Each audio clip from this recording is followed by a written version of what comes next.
அனைவருக்கும் வணக்கம். நான் தூத்துக்குடில இருந்து அன்னபூர்ணா பிள்ளை பேசுறேன். இன்னைக்கு 17/3/2025 தமிழ்நாடு முழுக்க பாஜக பிரமுகர் அனைவரும் அங்கே அரெஸ்ட் ஆயிட்டு இருக்கிறாங்க. ஏன் அப்படின்னு பார்த்தோம்னா, போன வாரம் அமலாக்கத்துறை டாஸ்மாக்ல கிட்டத்தட்ட 1000 கோடி ரூபாய் மோசடி நடந்திருக்கு அப்படின்னு போன வாரம் ஒரு அறிக்கை விடுறாங்க. சோ இதுக்கு பிற்பாடு பாஜக தமிழ்நாடு மாநில தலைவர் அண்ணாமலை அவர்கள் சென்னையில இருக்கும் தாளுமுத்து நடராஜர் மாளிகை அதை முற்றுகையிடணும் அப்படின்னு சொல்லி ஒரு அறவழி போராட்டம் ஒண்ணு அறிவிச்சிருந்தாங்க. அதன் பின்பாடு ஆங்காங்கே நம்ம பாஜக பிரமுகர் மாநில நிர்வாகி நிறைய பேரும், நம்ம சகோதரர் திரு வினோத் செல்வம் அவர்கள், SG சூர்யா அவர்கள், ஆங்கே நிறைய மாநில நிர்வாகிகள் மற்றும் மாவட்ட பொறுப்பாளர்கள் நிறைய பேர் அரெஸ்ட் ஆயிட்டு இருக்கிறாங்க. முன்னாள் ஆளுநராக இருந்த இப்போ பாஜக பிரமுகராக இருக்கிற நம்ம அக்கா தமிழிசை சவுந்தரராஜன் அவர்களையும் இப்போ அரெஸ்ட் பண்ணியிருக்காங்க. எங்க மாநில தலைவர் அண்ணாமலை அவர்களையும் சற்று நேரம் முன்னாடிதான் கைது பண்ணியிருக்கிறாங்க. தமிழக மக்கள் இத கவனிச்சு புத்து பார்க்கணும்.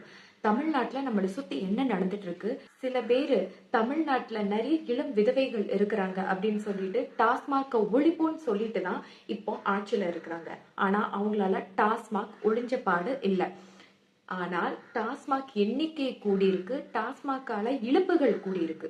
சோ இது எல்லாத்தையும் தட்டி கேட்கறதுக்காக, மக்களுக்கு இந்த விஷயம் கொண்டு போய் சேர்க்கணுங்கிறதுக்காக எங்க மாநில தலைவர் திரு அண்ணாமலை எடுத்த ஒரு முயற்சியை செய்ய விடாம இந்த பாசிச அரசாங்கம் இப்படி கைது பண்ணிட்டு இருக்கிறாங்க. சோசியல் மீடியால ஒரு சின்ன போஸ்ட் போட்டா போய் அரெஸ்ட் பண்றது. ஆனா பெரிய பெரிய குற்றவாளிகள், ரேப் பண்ணவங்க, கொலை பண்ணவங்க, கொள்ளை ஈடுபட்டவங்க, இவங்க எல்லாத்தையும் விட்டுட்டு எங்களை மாதிரி பாஜக நிர்வாகிகளை நீங்க போன் போட்டு கூட்டாலே போதும், நாங்க கரெக்டா நிப்போம், எங்களை மாதிரி ஆட்களை நீங்க தேடி தேடி கண்டுபிடிச்சு இப்போ அரெஸ்ட்.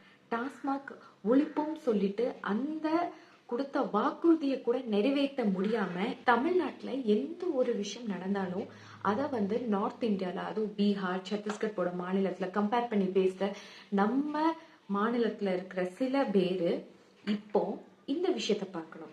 இதே மாதிரி டாஸ்மாக் ஊழல்ல ஈடுபட்ட சத்தீஸ்கர், டெல்லி போன்ற மாநிலங்கள்ல இந்த ஊழலுக்காகவே ஆட்சி மாற்றம் மக்கள் கொண்டு வந்தாங்க. அதே மாதிரி இப்போ தமிழ்நாட்டுல 1000 கோடி அளவிலான ஊழல் நடந்திருக்கு. இதுக்கு ஆட்சி மாற்றம் வருமா? மக்கள், இது எல்லாமே உங்க கையில தான் இருக்கு. மக்கள் தீர்ப்பே மகேசன் தீர்ப்பு அப்படின்னு சொல்றது எதனால அப்படின்னா, மக்கள் எல்லாரும் சிந்திச்சு ஒரு நல்ல முடிவு எடுப்பாங்க அப்படிங்கறதுனால அப்படின்னு நான் நம்புறேன். நன்றி, வணக்கம், ஜெய் ஹிந்த்.